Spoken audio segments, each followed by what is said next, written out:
अस्सलाम वालेकुम जी भाईजान, ये हैगा गीजर।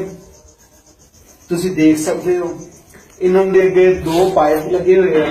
जिहड़ा एक पाइप जाके इस तरीके दे नाल वाटर के अंदर टूटी नूं लग जांदा है।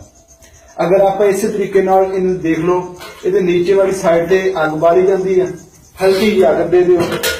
इस तो इलावा कापर पैप नूं तुसी क्लोज करदे हो गुलाई दे अंदर तकरीबन 10 फुट का पैप लैके कापर जिहड़ा फ्रिजां नूं लगदा वो लैके इस तरीके नाल एक कोई भी डब्बा रंग वाला लैके उन्होंने इस तरीके नाल करके उपरली साइड पे सुराख कर लो।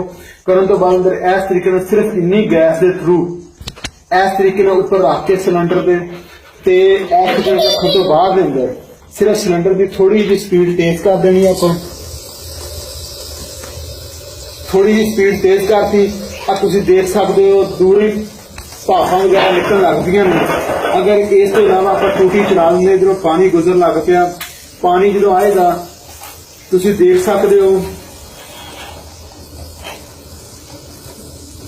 इस जगह पे पानी जो आएगा जो टूटी चलेगी ये बिल्कुल अग रंगा पानी आएगा। हाथ नहीं लग रहा, ऐसे तरीके में बंद कर दो, क्लोज कर देने। करन तो बाद ये काफी गर्म हो चुका होता है, इस वास्ते ऊपर की साइड से डिपन दिता है जिस जगह से चक के असी मजीद जगह पे लैके जा सकते।